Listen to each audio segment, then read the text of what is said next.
Mabibi na mabwana, karibuni tena kwenye The Book of Magic and Movie Stories. Jina langu naitwa Ayubu Obedi. Kama ni mtu wa kwanza, subscribe, bonyeza alama ya kengele ili wewe ni mtu wa kwanza kila siku kupata notification pale ambapo napokuwa nimeweka simulizi mpya.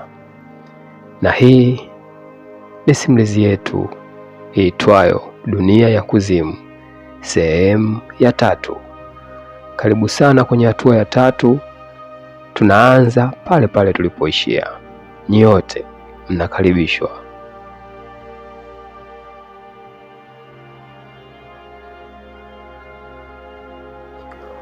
Baada ya usiku ule kuingia, ndipo Afande Steven, huyo askari anaitwa Afande Steven, aliweza kuwaruhusu mtoto wake pamoja na maafande wawili waweze kuondoka na ile familia, na maanisha mke na binti wa huyo bwana mkubwa ambaye amepata ajali katika barabara hii ya msitu.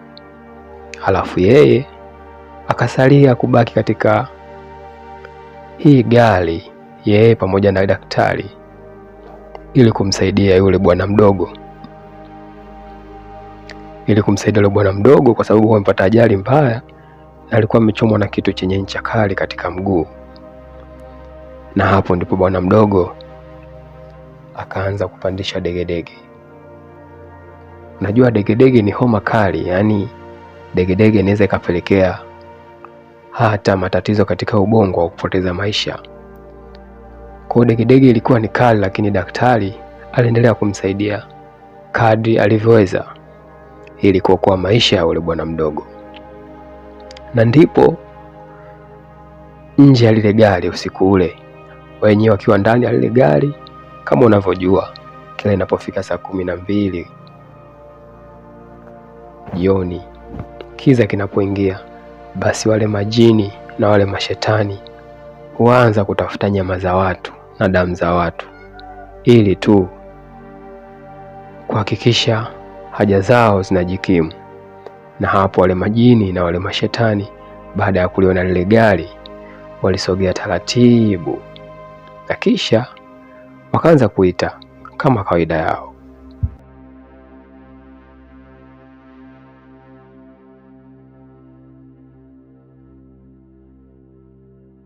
Halo,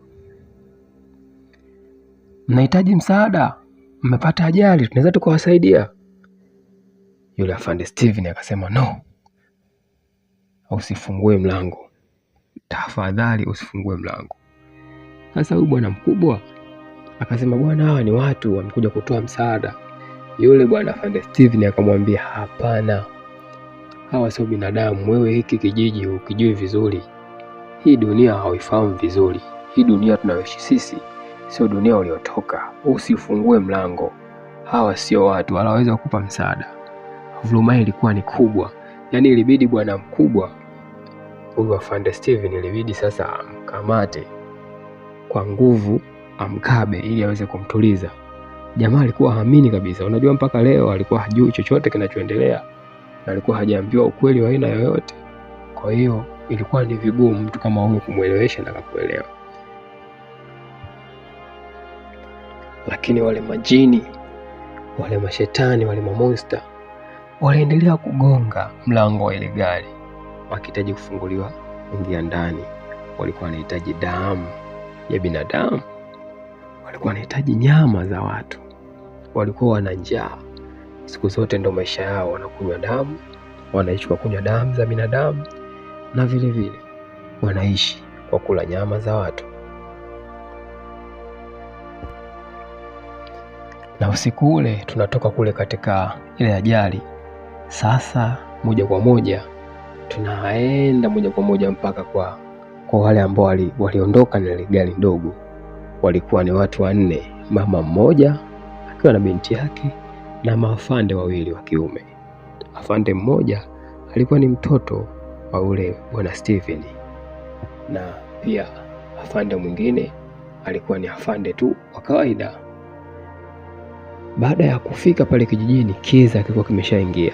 Ina maana ulikuwa ni muda wa mawindo, ulikuwa ni muda wa wale majini wakiwa katika mawindo ya kutafuta damu na nyama za watu. Yule afande aliwaambia, kimbieni kwenye ile nyumba, kimbieni wala msigeuke nyuma, na mkisikia sauti msibabaike, nendeni moja kwa moja katika ile nyumba. Ile nyumba bwana ilikuwa ni nyumba kama ya kulelea wazee na watu wasiojiweza. Dada mmoja aliyekuwa katika ile nyumba alihisi kama vile kuna sauti za watu wakikimbia. Akafungua dirisha, akachungulia nje, akaona watu wakiwa wanakuja wanakimbia. Akamwambia, jamani, watu wanakimbia, kuna watu wanakimbia wanakuja huko. Bwana, watu hapo walikuwa hawaamini kabisa. Walichukua silaha, walichukua bunduki, wakajiandaa kwa vita, wakijua moja kwa moja shida inakuja. Ina maana ukiona mtu anakuja anakimbia, ina maana shida inakuja. Kwa hiyo ndipo yule dada akataka kufungua ule mlango ili aweze kutoa msaada kwa wale ambao walikuwa wametoka kule polini. Lakini yule mmoja wapo, kijana mmoja alikuwa amevaa koti jeusi, akasema, no, hakuna mtu yoyote kuingia ndani. Wanataka waingie huko ndani, wao kama kina nani? Unawaamini vipi? Tunaweza tukawafungulia wote tukafa. Unajua kabisa hii midani mibaya, tukishafunga mlango hatufungue. Lakini yule dada aliendelea kukaza, wale ni binadamu katika matatizo, fungua mlango bwana, hebu fungua mlango waingie ndani. Haina haja kuendelea kufunga mlango wakati unaona watu wanakuja wanakimbia. Fungua mlango waingie ndani. Watu wa kule nje ile nyumba waliendelea kuomba msaada, fungueni mlango tuingie ndani, fungueni mlango jamani, tuingie ndani, jamani tufungueni mlango. Lakini watu wa kule ndani walisema, hapana, hata majini ama shetani yanapokuwa yanakuja kama binadamu, yanaomba maji, yanaomba kufunguliwa mlango, yanaomba kuulizia njia. Unapofungua na unapofanya kitendo chochote cha binadamu, basi jambo baya lazima likukute. Hatuwezi kufungua mlango. Wananchi waligoma kule ndani kufungua mlango. Na wakati ule wale civilian wakati wado wako nje, basi si mmoja akaanza kulogeka, akaanza kuona mtu amesimama, anasema, je, haujanitambua tu? Mimi ni rafiki yako utotoni. Yale majini tayari kwa ishaanza kusogea. Ndipo afande akamwambia, we, usimfuate huyo, usimsikilize huyo sio yeye. Ndipo alipochukua bastola na kumpiga risasi yule shetani. Alipompiga risasi yule jini mbalokotolo monster, alipompiga risasi akamwambia, unaona hawa si wenyewe. Ndipo na hapo kafunguliwa mlango na kuingia ndani. Walipofungua mlango kuingia ndani, mlango ulifungwa tena, vitasa vikafungwa, mapazia yakafunikwa, na hakuna mwanga wowote kutoka nje unaweza kuingia ndani. Ndipo ule mama ambaye ni kiongozi katika ile nyumba kulelea wazee akamwambia, wote pigeni magoti, nyosheni mikono juu, mko chini ya ulinzi. Ndipo afande akasema, mbona ni afande? Unaanza kutuambia tena tupige magoti? Nimesema wote mpo chini ya ulinzi. Naam, baada ya kule tunarudi kwenye ile gari. Ile gari ambayo katika poli, gari ambayo katika msitu. Afande akauliza, ule afande wa kike ambaye daktari, vipi, wameenda? Kwa sababu ile minong'ono haikuendelea kwa muda mrefu. Afande Steven akasema, sina hakika kama wameenda. Afande Steven akamuuliza Jimmy, are you okay with us? Yule bwana mkubwa, je, uko sawa, uko na sisi? Akamuuliza. Yule Jimmy akasema, naam, niko na nyie. Sasa hapo Jimmy, yule bwana mkubwa, baba mwenye nyumba gari lilopata ajali, hapo nahisi alianza kuhisi jambo ambalo sio la kawaida. Niwenda kweli waliokuwa wanagonga mlango wa ile gari kule polini ule usiku walikuwa sio binadamu. Wenda hichi kijiji sio cha kawaida. Hali inatisha, hali inasikitisha. Aliondoka nyumbani akiwa na mke wake, maskini ya Mungu, akijua kwamba anafanya safari ya kwenda kuwaona wakwe, lakini safari tayari ishaingiliwa na sasa gari limepata ajali, yupo katika kijiji kisichojulikana, hata yeye mwenyewe hajui yuko wapi. anatamani wamwambie kitu gani kinaendelea katika dunia ile ambayo amefika, lakini bado hajamwambia. Ndipo bwana Jimmy akajikaza akasema, ulisema wale walikuwa wanagonga mlango sio binadamu? Afande Steven akamjibu akaniambia, yeah, sio binadamu. Afande Jimmy akauliza tena, kwa hiyo wale ni kina nani? Afande Steven akamjibu tu shortcut, akampa black and white, mimi sijui wale ni kina nani. Ndipo Afande Steven akaendelea kumwambia, unaona hii lizi ni dawa ambayo inalinda nyumba zetu kule kijijini, lakini nimeweka ndani ya gari hili, sina imani kama inaweza katulinda, lakini usijali kabisa. Hawa majini, hawa mashetani, unapofunga milango, unafunga vioo, unaweka na mapazia, basi hawezi kuingia ndani. Ndipo ule daktari wa kike akamuuliza, hello Jimmy, je, ulishakutana na mambo kama haya katika maisha yako? Yaani ulishakutana na mauzauza na mapicha mambo ya miujiza mystical world, yani dunia ya miujiza? Jimmy akasema, hapana, tangia nizaliwe sijawahi kusikia wala kuona mauzauza, wala sijakutana na dunia ya miujiza.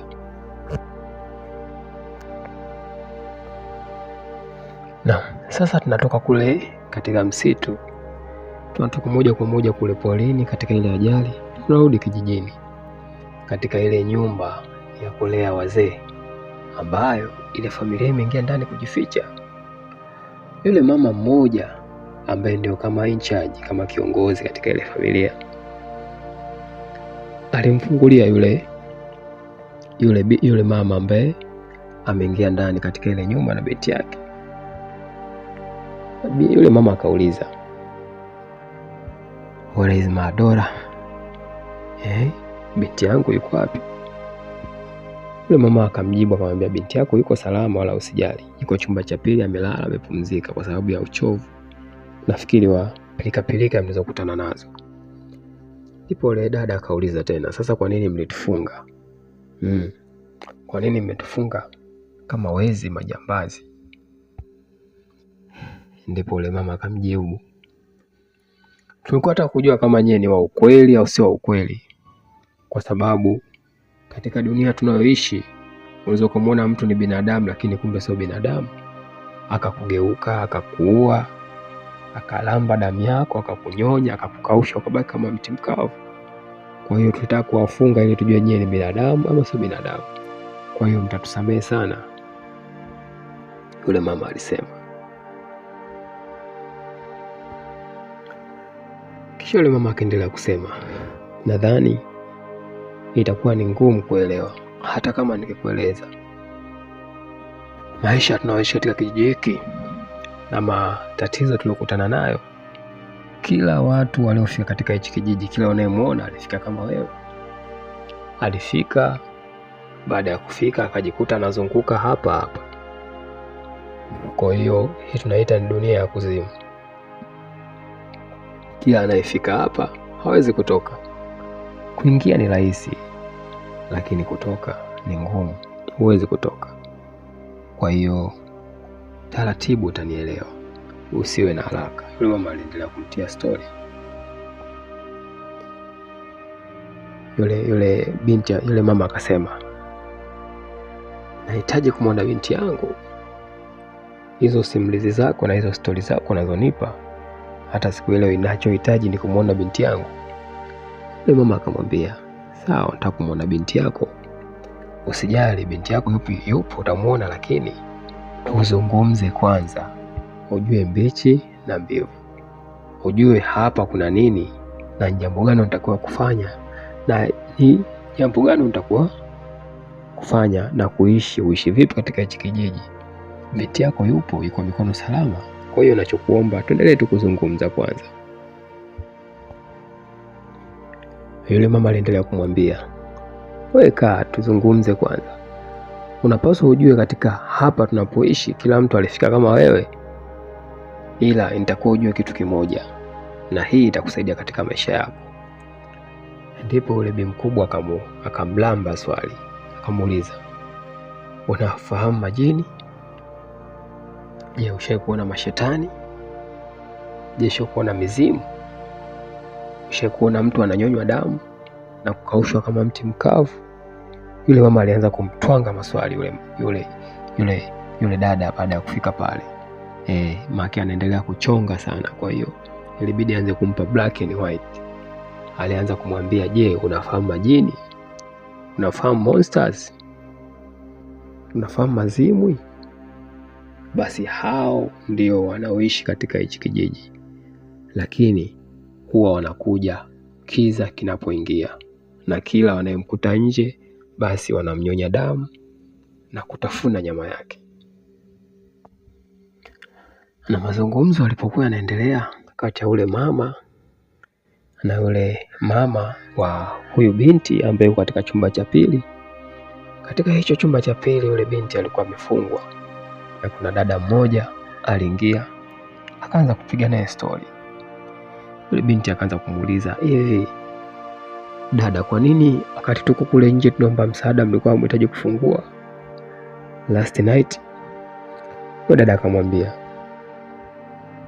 tulikuwa hatuamini kama nyie ni binadamu kweli, kwa sababu katika hichi kijiji kuna majini,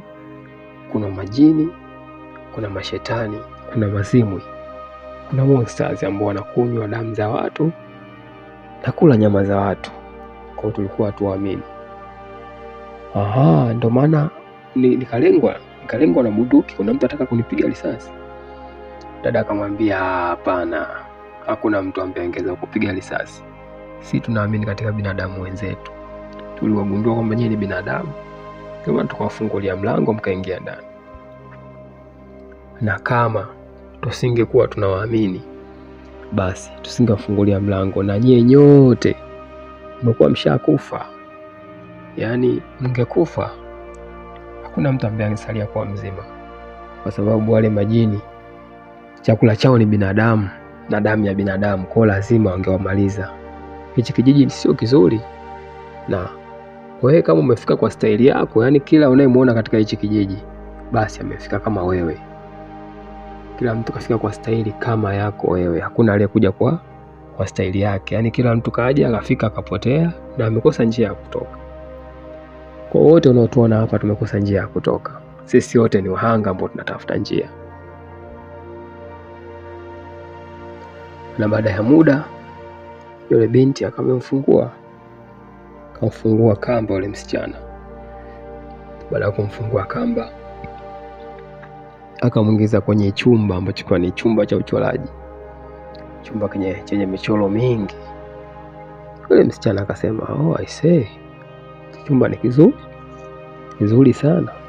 Kama ndio, hicho chumba ni kizuri. Aliyechora michoro yote hii anaitwa Alice, ndiye aliyechora michoro yote. Ni kijana mmoja handsome kweli, na ana kipaji kikubwa kweli cha kuchora. Yule binti aliendelea kutia story, akibadilishana mawazo na yule binti ambaye alikuwa ni mgeni, alikuwa ameingia katika ile nyumba ya kulea wazee. Ndipo yule binti ambaye ni mgeni katika ile nyumba akaendelea kuuliza maswali. Sasa ni kwa nini mnajifungia usiku? Usiku kama huu mnajifungia? Kwa nini mnajifungia? Binti akamwambia, tunajifungia kwa sababu huko nje kuna watu ambao sio wazuri, mazimu, mashetani. Kuhofia anaweza kuja kuharibu maisha yetu na kutupotezea maisha. Ndio maana tunafunga milango na madirisha. Njoo tazame, tazama. Alipofungua lile pazia akamuonesha nje. Unaona kule nje? Unaona hali ilipotulia? Basi muda huu wewe ukitoka nje, basi hesabu ni marehemu, watakuua wale majini. Sasa hivi ndio muda wao wa mawindo, lakini inapofika saa 12 jioni, kiza kinapoingia, wale majini wanaanza kuinda binadamu. Ndio maana tunajifungia mapema, hatuhitaji kuingia kuna matatizo. Naam, tunatoka kule katika ile nyumba ya kulelea wazee, na simulizi yetu inatupeleka moja kwa moja kule kule ndani ya msitu, katika ile gari iliyopata ajali. Bwana, usiku ule wale mashetani waliendelea kugonga mlango. Mara nyingine tena wakagonga mlango kwa nguvu. Ndipo bwana Jimmy akauliza, hivi ni nini kitatokea kama tusipowafungulia mlango? Wakamwambia, kaa kimya. Kama tusipofungulia mlango nini kitatokea? Sasa wakavunja gari yenyewe, wakavunja vioo, wakaingia ndani, wakatumaliza. Akaambiwa, kaa kimya, huu mji sisi ndo tunaofahamu, wewe hujui, kwa hiyo ni vyema ungekaa kimya. Bwana, wale majini waliendelea kuwatisha. Jimmy akasema, jamani, sio afande kabisa, ni una bunduki wewe? Una bunduki kabisa, tumie bunduki yako. Ambia, sasa wewe, tangu lini bunduki kaua jini? Tangu lini bunduki kaua kiumbe ambacho kimeshakufa kinatembea? Ni ngumu. Ina maana vipi? Sio tatumaliza. Akataka kwenda kufungua dirisha bwana Jimmy. Unajua bwana, huyu jamaa na wenge. Sasa sijui kwa nini walimsaidia. Unajua mimi nawaza hata bora asingemsaidia. Saidia mtu maisha yake na familia yake, na riski maisha yenu, afu mtu mwenyewe anakuwa na wenge mbishi, ukimwambia fanya hivi anafanya lile. Mtu kama huyu sometimes ni kumwacha tu apambane na hali yake, sababu ni mbishi. Anaambiwa usifungue dirisha, hata kufungua dirisha. Kati kifungua dirisha hapo, wale mashetani wakiingia ndani, hamna atakayesalia. Bwana, hamna atakayesalia. Mwambia bwana Steven, usiguse chochote. Mimi najua ninachokifanya. I know what I'm doing. Ninajua ninachokifanya. Wewe you have no idea. Huna wazo lolote. Yaani wewe upo katika ajali, umepata ajali, wewe tu subiri kukuche kupambazuke, tutajua kitu gani cha kufanya. Asi wale majini walikuwa wanatisha. Mara wapande juu ya gari, wapige kelele, waongee visauti za kutisha. Hakika inatisha. Simulizi hii inatisha sana. Hazidi kumwambia tulia, yaani wewe tulia mpaka asubuhi kushakucha ndo aanze kuleta vituko vyako, lakini sasa hivi ni usiku, kaa kimya, tulia. Familia yako iko salama kule ilikoenda, basi na wewe tulia, usituingize katika matatizo. Unajua yule afande paka alianza kujuta, kwa nini sasa umemsaidia huyu bwana? Unamsaidia mtu anakuja kuingiza kwenye matatizo. Sasa si bora hata usingemsaidia. Naam. Tunatoka tena katika kule polini, katika ile ajali. Simulizi yetu tunaturudisha moja kwa moja katika ile nyumba ambayo kulikuwa na ile familia, wale wahanga, ile nyumba ya kulea wazee. Maafande walikuwa wamechanganyikiwa na wanazozana. Yule mtoto ambaye ni anaitwa Alice, mtoto wa yule afande ambaye yuko kule polini, amepagawa. Anasema hao viumbe, kwa nini siku moja tusitoke tu nje tukajitoa mwanga tukapambana nao? Kama kufa tufe, kama kuwaua tuwaue. Yaani kila siku sisi ni watu wa kuteseka. Kila siku tunaishi kwa kujifungia ndani kama kuku. Ikifika saa 12 tunakuwa ndani. Anajaribu kuambia maafande wenzake, kwa nini siku moja tusijitoe tu tukaanzisha vita na hao viumbe tukapambana nao? Labda wenda Mwenyezi Mungu anaweza kwa upande wetu tukashinda, tunaweza tukawamaliza, au tutafute njia ya kuwaua hawa majini, hawa mazimu. Sisi tutaishi kwa kujifungia ndani mpaka lini? Afande mwenzie akamwambia, ndugu yangu,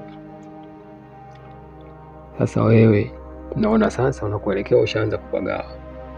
Sasa wewe kweli unaweza ukapambana na shetani, ukapambana na jini, kitu ambacho kinayeyuka kinapotea, utampata nacho vipi?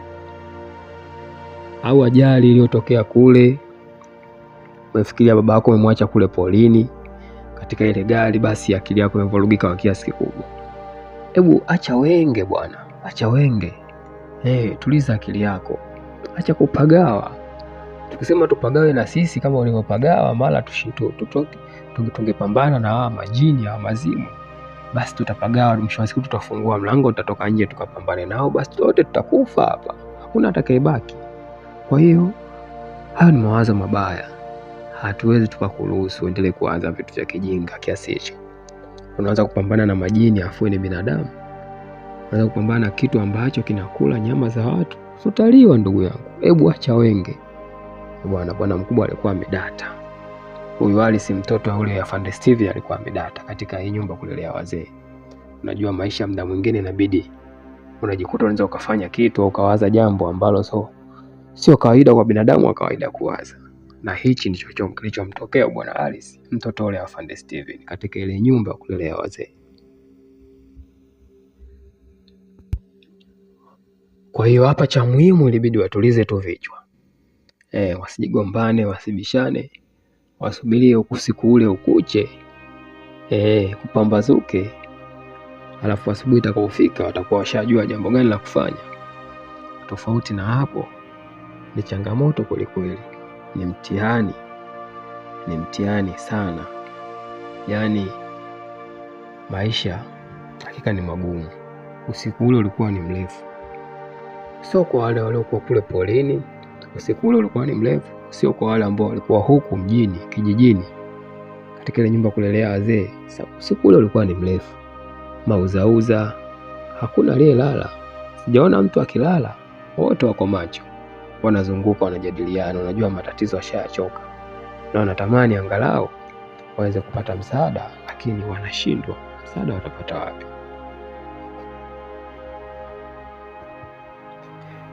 Na usiku uliendelea, wakaendelea kutia stori za hapa na pale.